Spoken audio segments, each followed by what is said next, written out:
ભારતમાં સ્વચ્છતા સર્વેક્ષણમાં અમદાવાદને પ્રથમ ક્રમાંક મળ્યો છે અને ત્યારે વરસાદી સિઝનમાં ખરેખર શહેરની સ્વચ્છતા આંખે ઉડીને વળગે છે।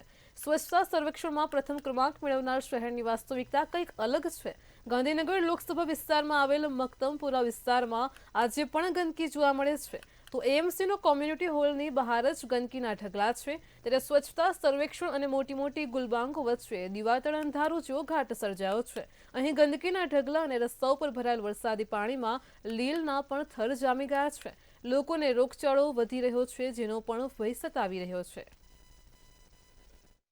અમદાવાદ શહેરને તાજેતરમાં જ સ્વચ્છતાનો એવોર્ડ મળ્યો છે। 10 લાખ કરતાં વધારે શહેરમાં સૌથી સ્વચ્છ શહેર અમદાવાદ છે અને અમદાવાદને તેનો એવોર્ડ પણ મળ્યો છે। આ ગૌરવની વાત છે, પરંતુ દીવા તળે અંધારું હોય તેવો ઘાટ છે તે ઘડાયો છે, કારણ કે હાલ હું જે જુહાપુરા વિસ્તારમાં છું, મક્તમપુરા વોર્ડ છે, દક્ષિણ પશ્ચિમ ઝોનનો આ વિસ્તાર છે અને ત્યાં કોર્પોરેશનનો કોમ્યુનિટી એક હોલ આવેલો છે અને કોમ્યુનિટી હોલની બહાર જ કોર્ટને અડીને જે ગંદકીના થર છે તે જામેલા છે। એટલે કે એવું લાગી રહ્યું છે કે કોર્પોરેશન છે તે અમદાવાદમાં અમુક જ વિસ્તારમાં સ્વચ્છતા બતાવીને ફોટા પડાવીને એવોર્ડ છે તે લઈ આવ્યું છે। આખા ગંદકીના ઢગલા અહીંયા જોવા મળી રહ્યા છે અને પાણી એવું નથી કે આ ગંદકી માત્ર 2-4 દિવસમાં થઈ હોય, પરંતુ કેટલાય સમયથી અહીંયા જે પાણી ભરાયેલું છે અને તેના જ કારણે ગંદકીના થર જામી ગયા છે અને ઉપર એટલે હદ સુધી જે પોરા જામેલા છે અને તેના જ કારણે જે મચ્છરનો ઉપદ્રવ સતત વધી રહ્યો છે। લોકોમાં એક રોષ જોવા મળી રહ્યો છે, કારણ કે લોકો એક બાજુ ગૌરવ લઈ રહ્યા છે કે સૌથી સ્વચ્છ શહેર અમદાવાદ છે અને બીજી બાજુ આટલી ગંદકી। હાજીભાઈ, શું કહેશો?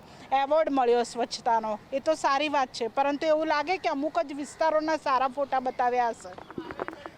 અમદાવાદ શહેરને એવોર્ડ મળ્યો છે। અમે સામાન્ય સભામાં અમે અભિનંદન પાઠવ્યા હતા ને સાથે સાથે કીધું હતું કે અમને એવું લાગે છે કે પોસ્ટ વિસ્તારો જ્યાં ખૂબ સુંદર વિસ્તારો છે એ વિસ્તારોના ફોટોગ્રાફી ત્યાં રાખી હશે, પણ જે આજે સ્લમ વિસ્તારો છે, બીજા વિસ્તારો છે જેની હાલત કફોડી હાલત હોય છે, જ્યાં આપણે ઊભા છે એપીજે અબ્દુલ કલામ તાજેતરમાં બનેલો એક હોલ છે।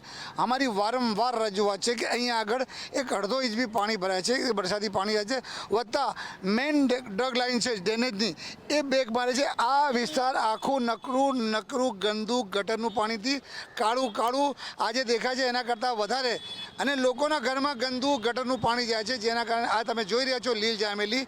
મક્તમપુરા વિસ્તારની આ ગંદકી છે તે ક્યારે દૂર થશે અને ક્યારે કોર્પોરેશનના મેયર હોય કે કોર્પોરેશનના અધિકારીઓ અહીંયા ક્યારે ફોટા પડાવવા આવશે તે એક સૌથી મોટો સવાલ છે।